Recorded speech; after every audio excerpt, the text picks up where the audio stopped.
We are live.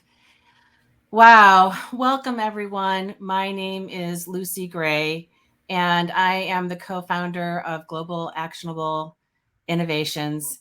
I'm here along with Bill Rankin and Maria Hersey. We're so excited to see you here and think about the upcoming Global Learning for an Open World conference. Today's session is going to give you an overview of what we're all about and how you can participate. We are using our brand new conference platform, HopIn, and we are broadcasting hopefully to LinkedIn as well so that you can see us in LinkedIn. It's been a little bit tricky trying to get this working for our very first time, but I think everything is looking good.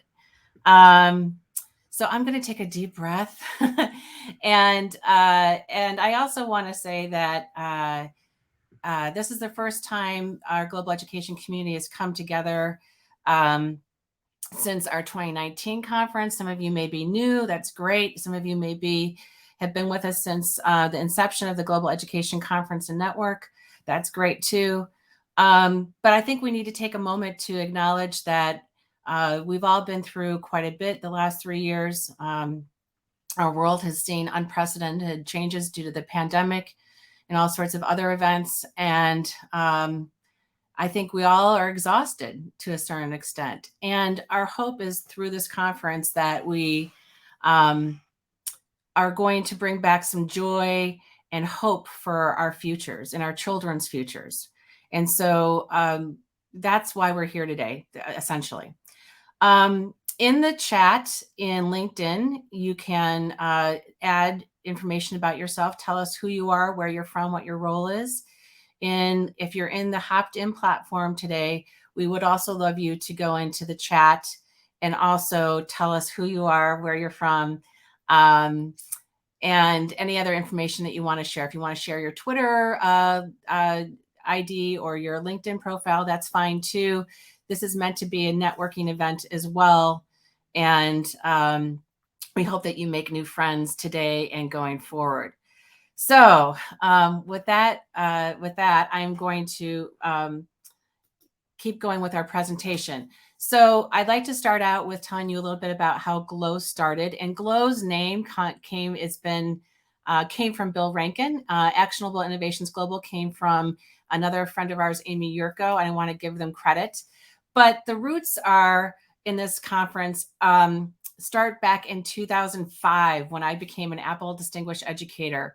And at our Summer Institute during that professional learning experience, we were talking about a whole new mind and a world is flat, books that were kind of instrumental in discussing how the world was changing. And in 2006, Apple took about 60 of us to Europe to write a global awareness curriculum. And here we are in Potsdam, Germany, many years ago.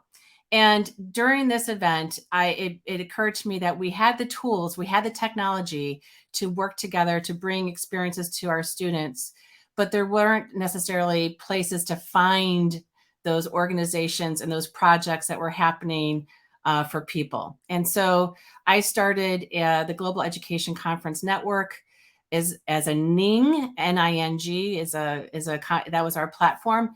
And I used Ning because my friend Steve Hargadon was a consultant for Ning, and Ning was providing, I think Ning and Pearson were providing free communities to educators at the time.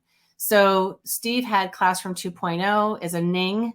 I had the Global Education Collaborative as another Ning, and we came together and we created a conference in 2010. And if you remember the first year, it was 400 sessions, 60 keynotes, and Steve and I basically up all night, or all it seems like, for 5 days. And some of our sessions were, it was really spectacular just to be together with people and to see people interacting. Here's a picture of Steve on the right, leading the charge in Blackboard Collaborate, our previous platform. And sessions were really memorable to me from back then. Still, this one is from Polar Bears International and the director of that nonprofit, and Lance Ruggie from Discovery Education, actually broadcast from a tundra buggy in Churchill, Manitoba, and showed us polar bears on the outside of the tundra buggy. It was really amazing. And so that was the start of us in 2010. And we went through 2019 and also did a lot of face-to-face events. And, I've been thinking a lot about our community back then. And during a conference, a virtual conference, you really can't take pictures of people. It's really kind of hard. You can't do selfies. And, I did a lot of screenshotting during our conference events to kind of memorialize the sessions that were going on. So here are some of the ones that happened. There were hundreds of them, but this is just a small sampling of topics and people and countries represented during our conference and our network, between 2010 and 2019. Actionable Innovations Global came about because I wanted to take the Global Education Conference Network and rebrand it and re-energize it. And I've done that in partnership with Don Buckley, with Dr. Bill Rankin, and with Maria here from World Savvy, our premier partners. And so that's really, we started out as a global community, and we're still a global community, but we're really interested in kind of broadening our vision to talk about educational innovation in general in the name of developing global competence in students. So you can find us at actionableinnovations.global. We hope that you'll join our community. There are resources posted in there. The conference archives from the Global Education Conference are in there as well. There's lots of material that you can dig into, and you can network with other members there. You can search our directory for people from specific countries. You can do all sorts of interesting things in that community, but that's our primary space.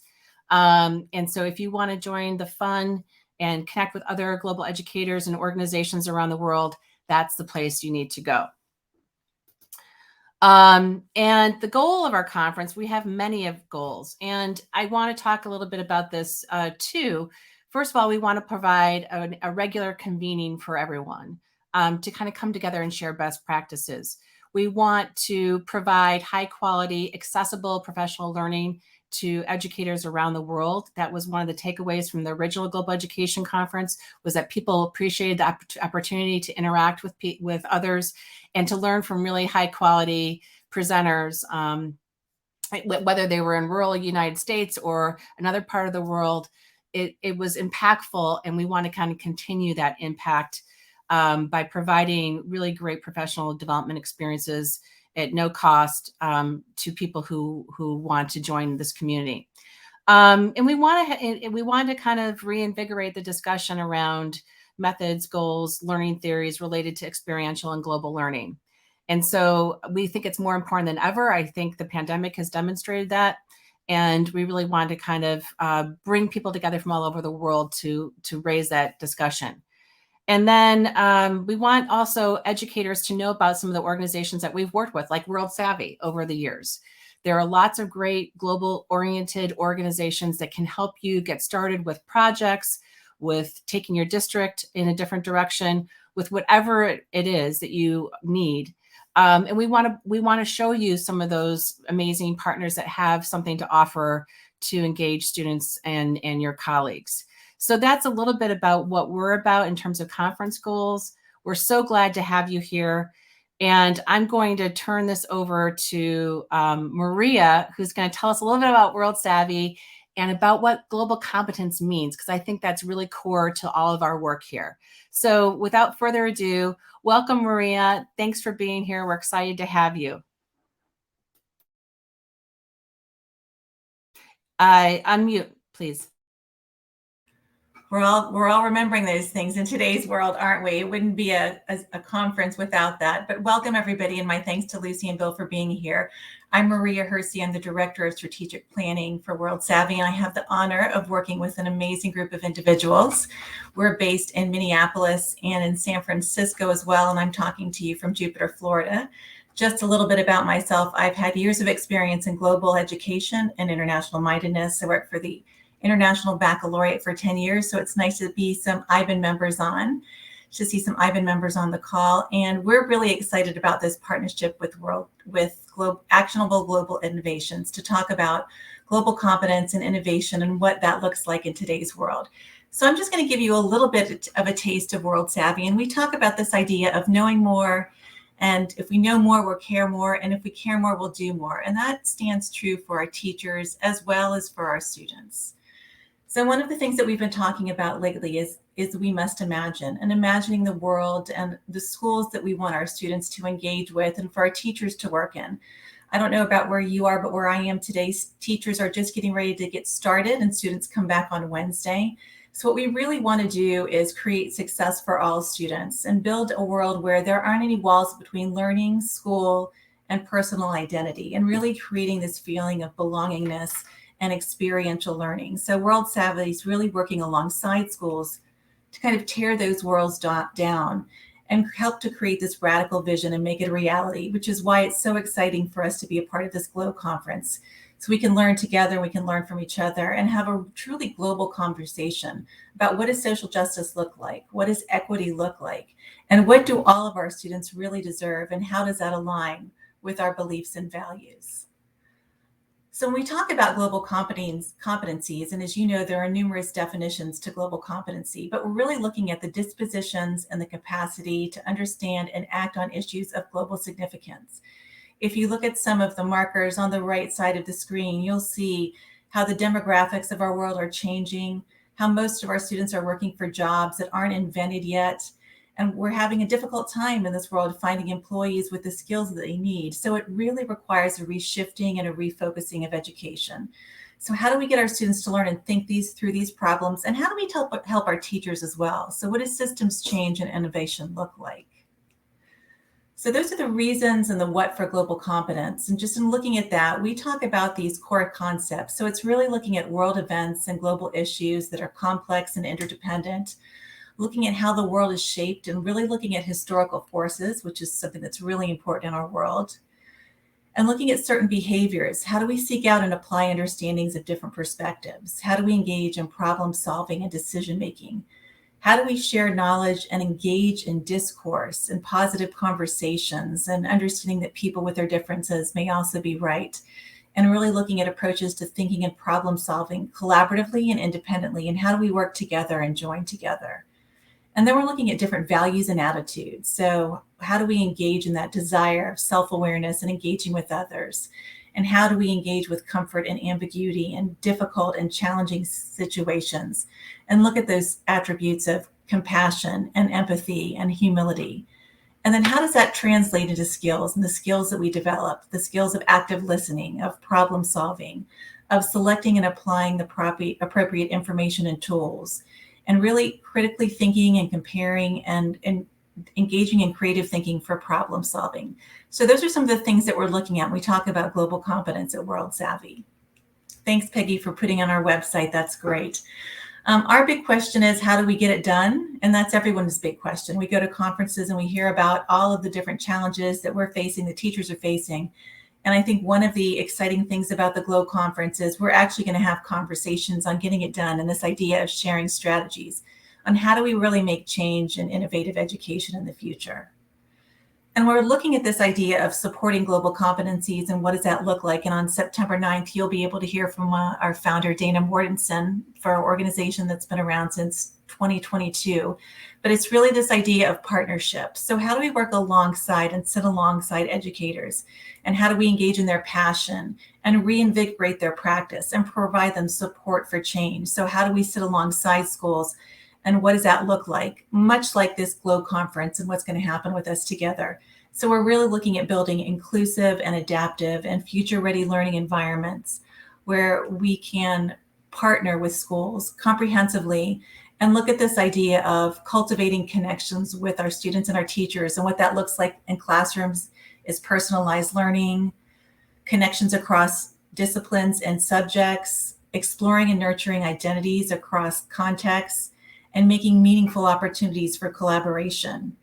When we're looking at another core principle of promoting active and interdisciplinary learning, it's looking at a learning environment where students are curious, where they challenge assumptions and they seek multiple perspectives, and we're creating scaffolds for inquiry and inquiry-based instruction and experiential learning. And then there's this idea of fostering knowledge to action. So you provide opportunities for research for global opportunities and local challenges, and you're looking at action-focused learning. And we're also making explicit connections between understanding and action. So it's really that idea of knowledge and action. And that final piece, which we'll do together in the GLOW conference, is reflecting and adapting. So what does this look like in the written curriculum and in the taught curriculum and in the learned curriculum? And how do students reflect on understanding and what's really happening in the classroom? So those are just some of the things that we're talking about at World Savvy. And we're really excited about this partnership with GLOW and really encourage you to engage with these conversations. And I'm going to turn this over to my friend, Bill. Hi, everyone. It's great to see you. We're really glad that you could be here, and we're really excited about the GLOW conference because our goal was to make it a different sort of conference than the ones you're typically used to. You know, all of us have gone to in-person or virtual conferences, and you hear some great ideas, but it's really hard sometimes to translate those back to your own school or your own learning institution or environment. And so, you know, we're always keen on innovation, and that's something that's really important. But taking our cue from the name of this new organization, what we really want is for these presentations and discussions also to be actionable. So that's the key here. So part of what we're doing is in the proposals that we hope that you'll send very soon, we're asking you not only to discuss your educational innovation or the cool new thing that you're doing at your school, but also to share with that an actionable part, to dedicate a third to half of your time to really focusing on the kinds of resources that benefited from, on the kinds of challenges that you've bumped into and ways that you've overcome them, on the collaborations that you've made that have made doing these innovations easier for you, because our goal is really to bring all of that into this conference so that other people can make these changes at their institutions as well. And so that's really how we want to make this different. So what kinds of presentations do we expect to see? Well, lots of different kinds, all focused around global competencies. And those might take a wide variety of different approaches. You might talk about collaborations, for example, with people in other countries or across borders or boundaries. And that might look like classes working together. It might look like action research, where you're trying something at your school and you want someone else in a different place to try it so that you can compare notes and see what those differences are and begin to think about those. It might be something where your students address something global and they think about how that works and what that looks like. It might be that your students work very locally, but on a situation that is a situation that people face around the world. So, you know, thinking about, for example, the UN 2030 sustainability goals, thinking about clean water and environment and things like that. So even if that's something local, if you can talk about that with us and help the people around in the conference address that as well, that's really the key. So what kinds of how do you submit a proposal? Well, have we got some deals for you? You can actually register for the conference today, and we hope all of you here will register for the conference and attend. It is free, and so here's a little barcode and also the link that will take you to the registration. I'll leave that up for just a moment. And the conference is going to take place around the clock, starting on the 18th of November. So whatever time zone you're in, wherever you are, we hope that there will be some sessions that you can watch live.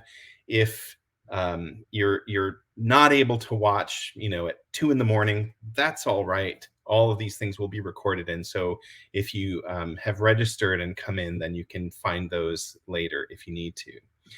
For general proposals, we hope that you'll go to this link and it will guide you through a process. We're going to ask for some kinds of information from you so that we can check your proposal out and make sure it fits all the requirements that we're looking for, and you'll be hearing from us soon. We're going to, on a rolling level, we'll accept those proposals, and so as soon as they start coming in, we'll start letting you know about them. Probably starting actually at the at the middle of the month. And if you are a nonprofit, let me actually pause for a moment here to say we've got two different kinds of slots. A 20-minute slot, which would be just a kind of quick introduction, something, you know, sort of TED-like, I suppose, but maybe something that's designed to spark a connection or start a discussion with folks. There's also a 50-minute slot, and we've left some bumper room on either side of those so that it's really kind of half an hour and an hour. But so if there are technical problems or whatever, we can make sure that works. So you can say, I want to do a 20-minute slot, or I want to do a 50-minute slot. These are for more in-depth discussions if you want to kind of build up a little more. Every nonprofit who comes into the GLOW conference gets a complimentary 20-minute spot. We really wanted to make sure that not-for-profits, for qualifying not-profits, that you got a chance to get your message out to people. If you're a for-profit organization, or if you would like to spend more time, then we invite you to become partners. And I do have a link for partner proposals, but the person you're going to have to talk to if you want to apply to be a partner is our friend Lucy, and she's going to talk about partnerships right now.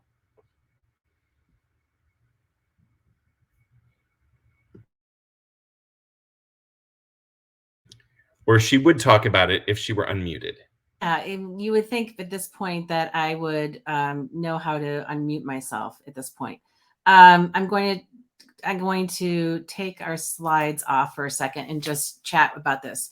So one of the things that we've been thinking about in our redesign of this, and by the way, I hope Bill and Maria will take a few minutes to tell us a little bit about themselves too, because Maria is new to World Savvy and brings a wealth of experience to that organization. And Bill is new to Global Actionable Innovations and a longtime friend. And they didn't get a chance to really say anything about themselves. So Maria, do you want to jump in and tell us a little bit about your background before I get into the partnership piece? Absolutely. So my background is elementary education. I'm mostly working with a primary years program and international baccalaureate programs. I've been a teacher and administrator and IB coordinator. Worked for IB for 10 years as regional development specialist in the primary years program, and along the way picked up a PhD in educational leadership with a focus on international mindedness and leadership perspectives. So that was something that was exciting for me. Took some time and worked with Goldie Hawn, the actress, on her social and emotional learning program called Mind Up. And now I have the honor of being with World Savvy and really exploring this concept of global competence and global mindedness across the world. And as the Director of Strategic Partnerships for World Savvy, what is that? What do you do in a nutshell? What kind of partnerships are you looking for, out of curiosity? So we're in school districts. We work with rural school communities. We partner with universities and other not-for-profit organizations, and anyone who's interested in engaging in this conversation about global competence. So we're really working with schools, and that's our goal, is school partnerships. But it's really anyone that's interested in sharing in this work and this practice. Excellent. That's great. And Bill, can you give us a little bit of an overview of your journey to global? Sure. So I was an English professor for about 25 years, a little longer, and spent most of my career at Abilene Christian University. While I was there, I was really interested in especially how mobile devices were beginning to change things, was really interested in educational technology, and helped design a program there where starting in 2008, we gave all of our students iPhones for a while because we wanted to break out of the classroom walls. And we knew that, you know, with one of these devices, you were effectively carrying a library and a recording studio and all kinds of resources around in your pocket. And that meant you could go anywhere.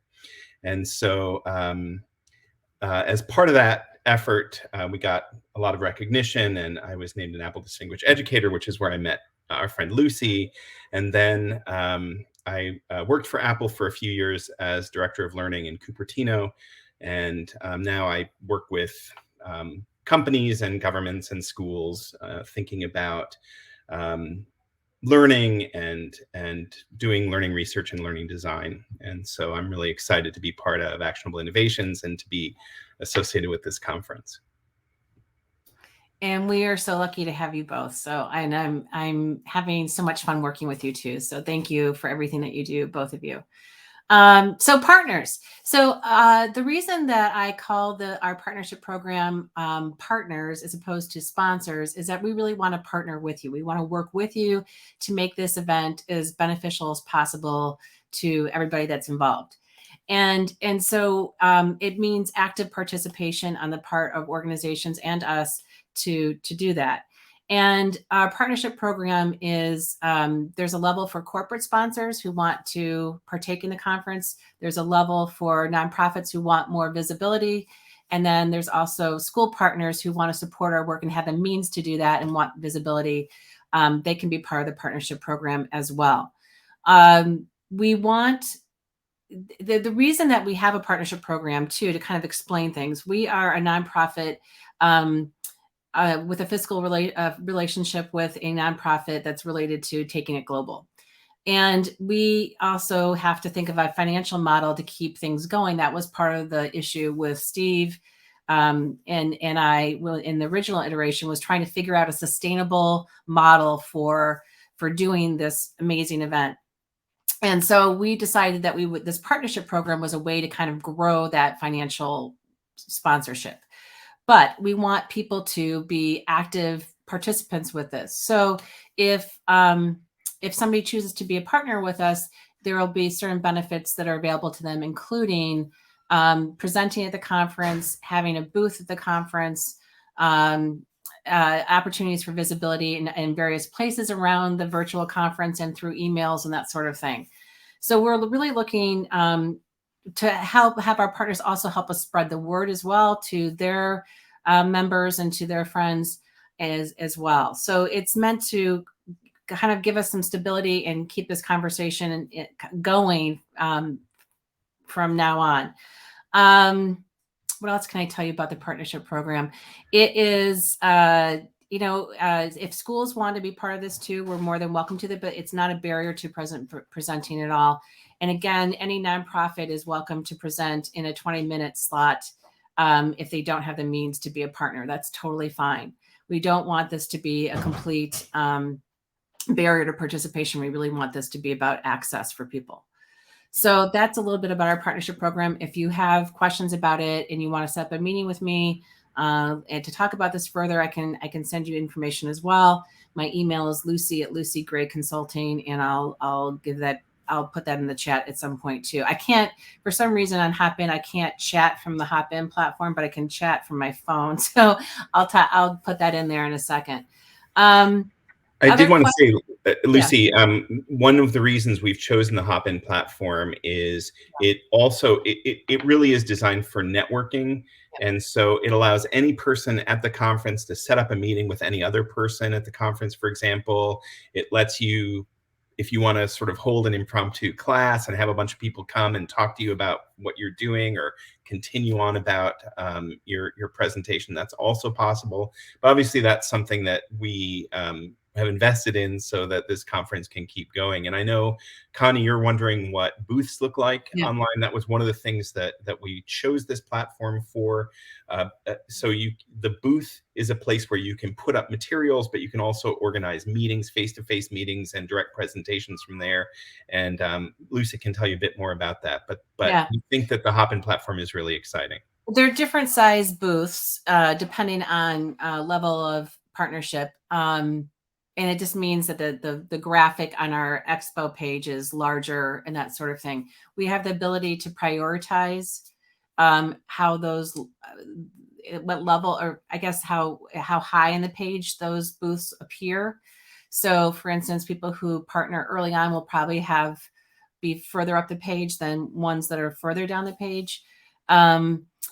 You can put in a presentation, you can put in a video that you have prepared, you can put in a session, I believe, that you are giving as part of your booth kind of overall type of thing. We felt like, and the other piece of this too is you can also, if you want to, you can have an offer as part of your booth. So that might entice people to come look at your booth.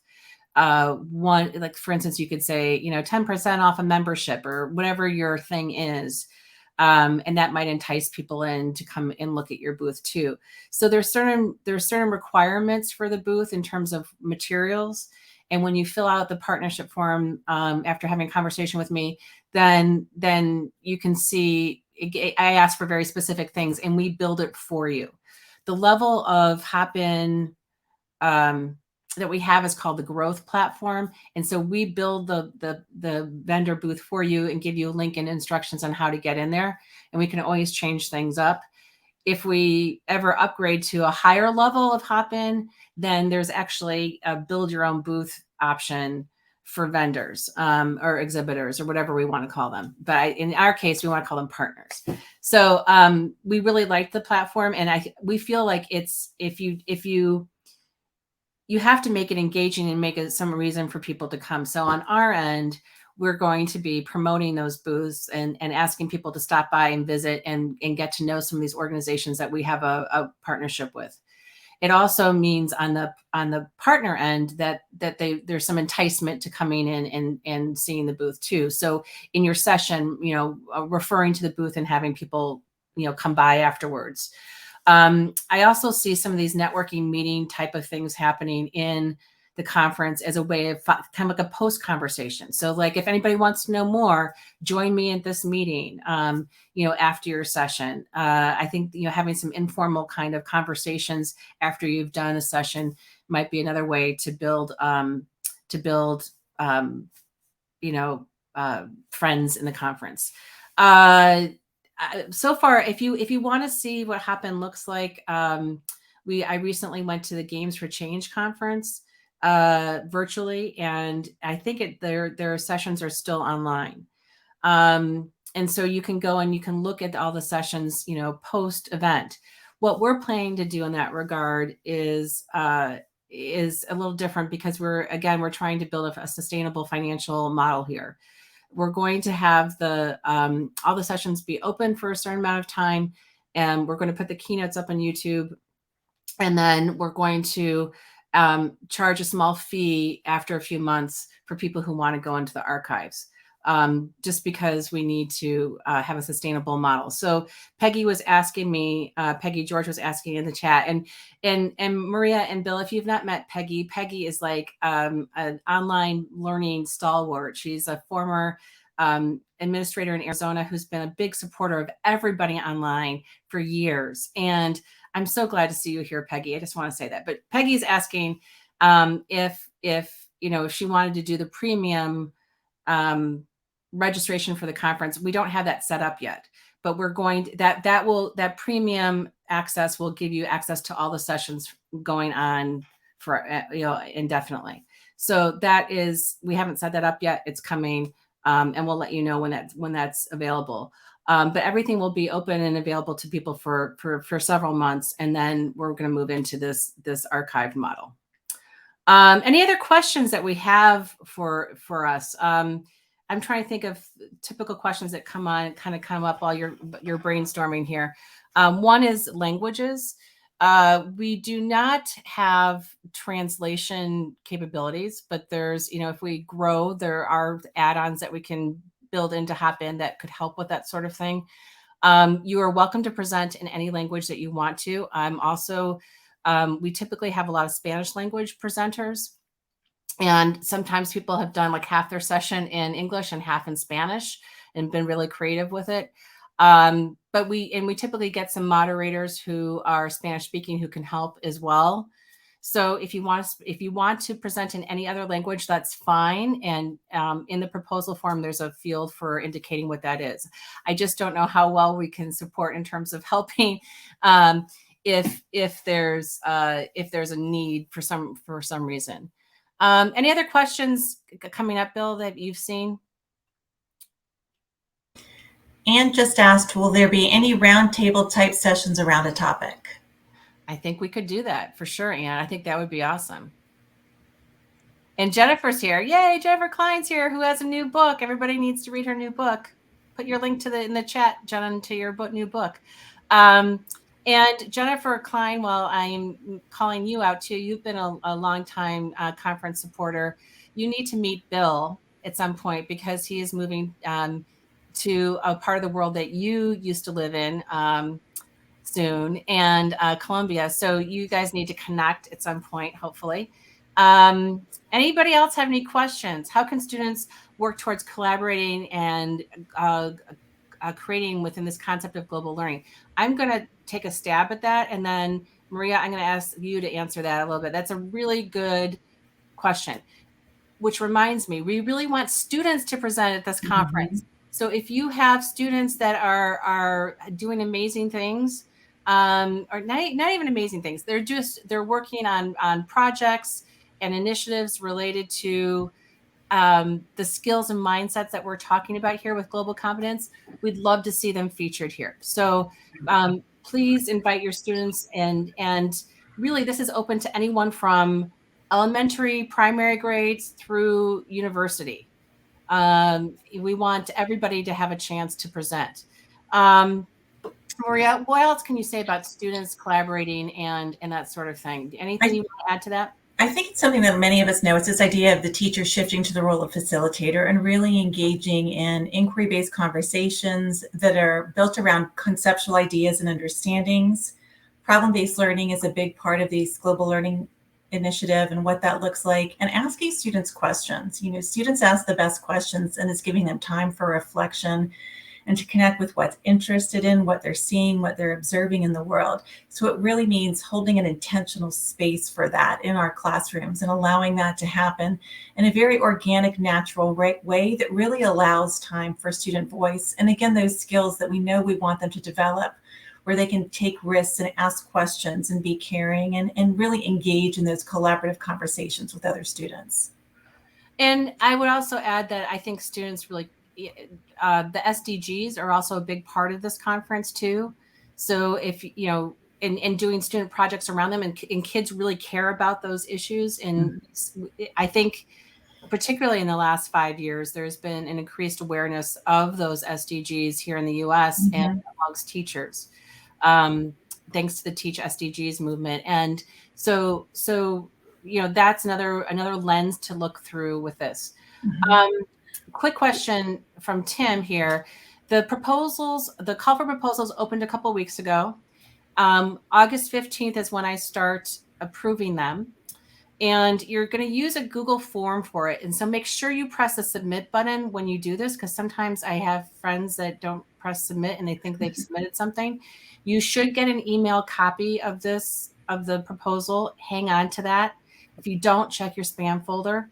And then when you're accepted, and generally, as long as your proposal is tangentially related to what we're trying to do, it will be accepted. It has to have that actionable piece that Bill talked about. If it doesn't, then we're going to ask you to revise, because it has to have that actionable piece in there. And then when you're accepted, I'll give you a link to a booking calendar.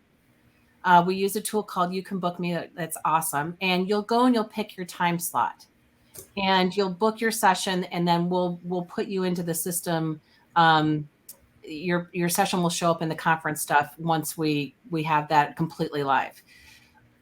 It's to your advantage to submit early so that you get the time that you want. We usually have about 3 slots per hour. Sometimes we'll open up more if we're getting tons of proposals, but we want people to have some choice during these times. And so there's usually 3 slots, and if it's booked, then you have to pick a different slot. So submit early if you want the best choice of time.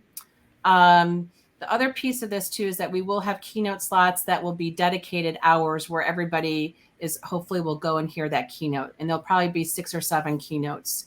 And we'll announce those probably by the end of August, I'm hoping. Yeah. And I did want to say, I think in terms of the call for proposals, I had 2 barcodes up that had those links. I don't know, Lucy, if you could put those back up. Yeah. And so there are two different kinds of proposals. So if you're a general person, here's the proposal link. If you go to bit.ly glow22 call for proposals, that will take you to that form.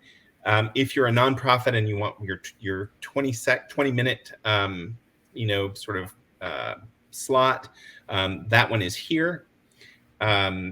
And then if you are a for-profit or you want to be a partner, you can contact Lucy directly. And so that will be really good. And I do think someone asked about making connections between students. If, for example, you wanted to have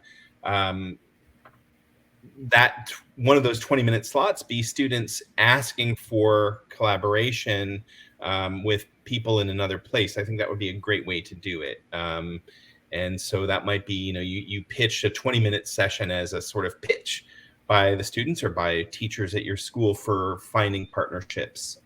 We think that would be a great use of this. And again, we want to focus on the actionable part of this. And so you might talk about the kinds of things that you're hoping will come out of this, the kinds of structures that you have in place to, kind of make it all work. So that's really a key for us. Sanisha is asking if we, this is a really good question. Would you support students to execute their projects? So we are not, Sanisha, if you're looking for funding, we are not a funding body.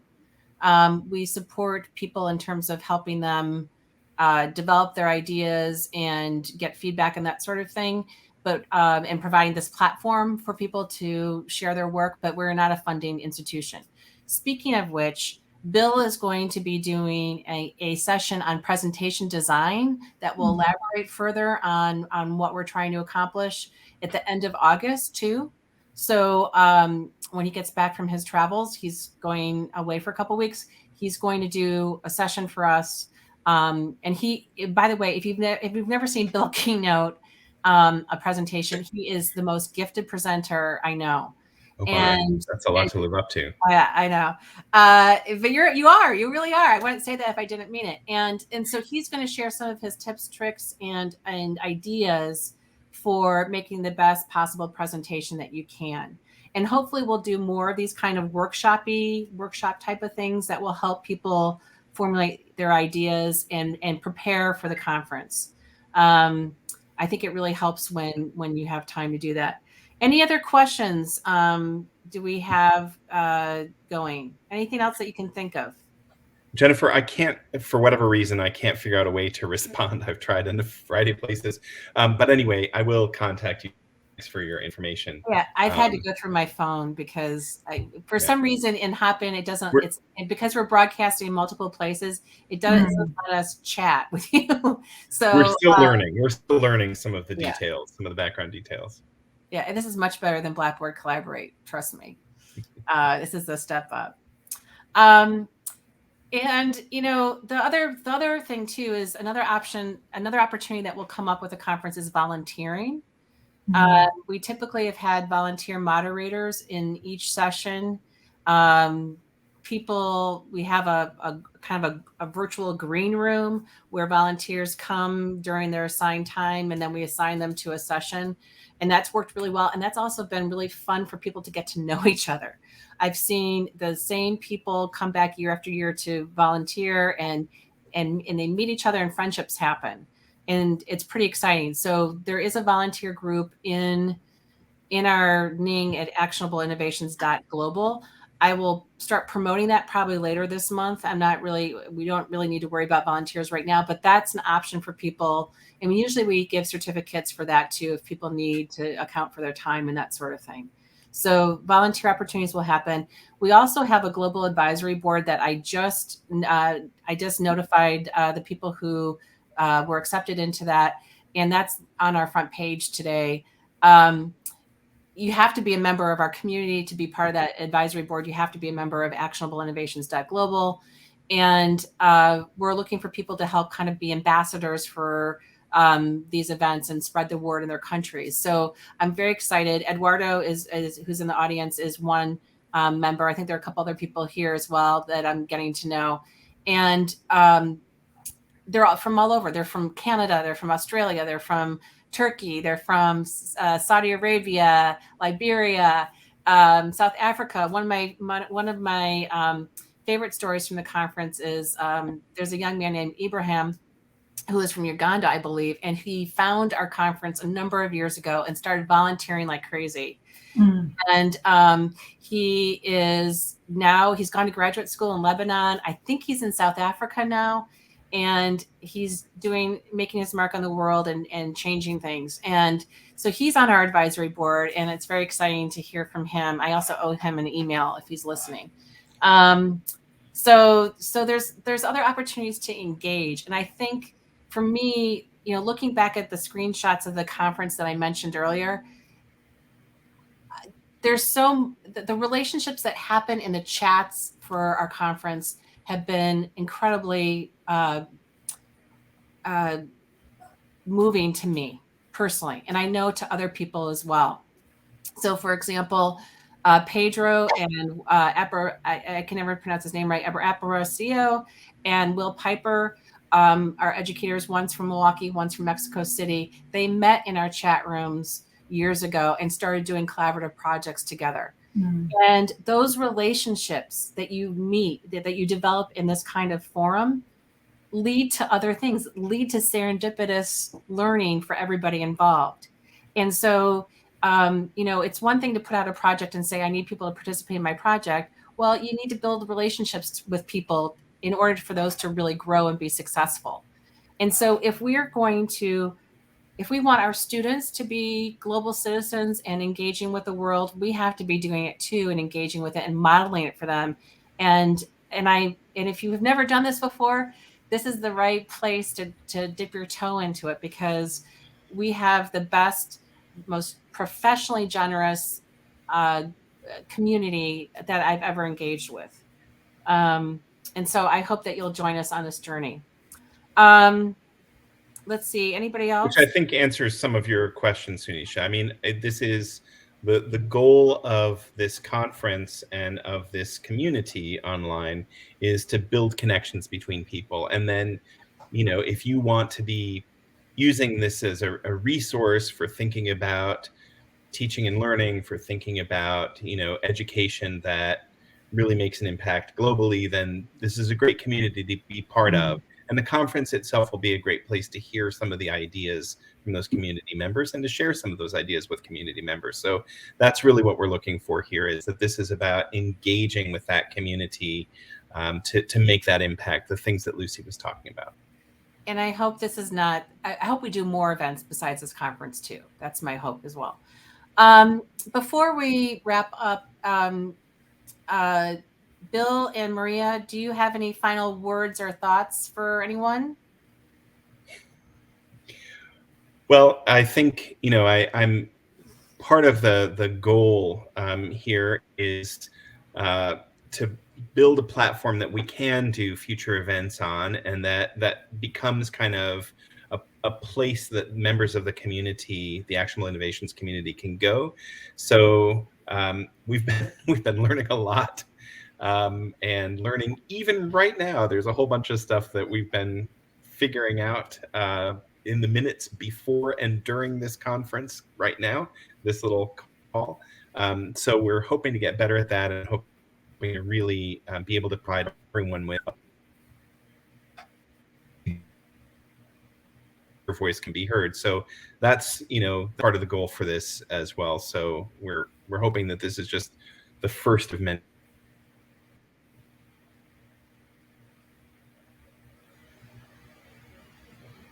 I think we lost. Did we lose Bill, or is it me? I think we lost him just for a bit. Well, anyway, I was just saying that There you are. we're excited to have lots of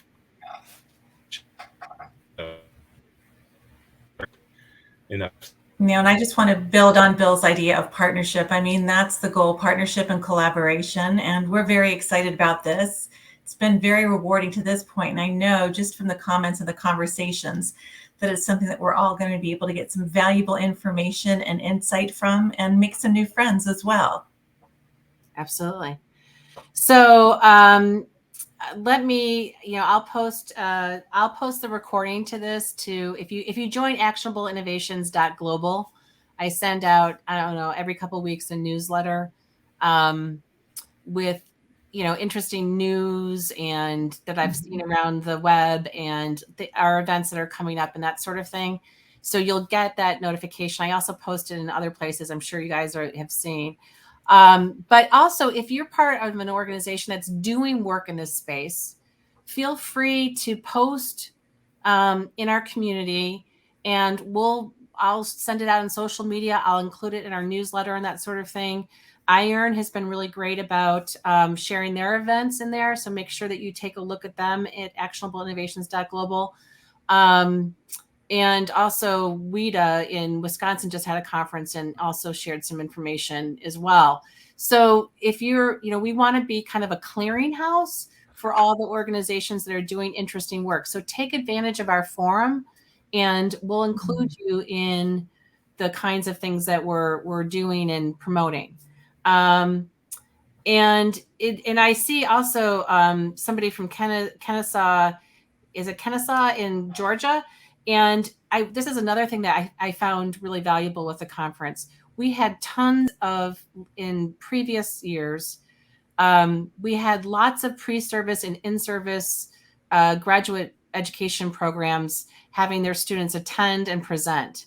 And that was kind of an unintended consequence of the conference. I didn't really expect that when we started it. And we had a lot of people, especially from Kennesaw, come to the conference, from what I recall.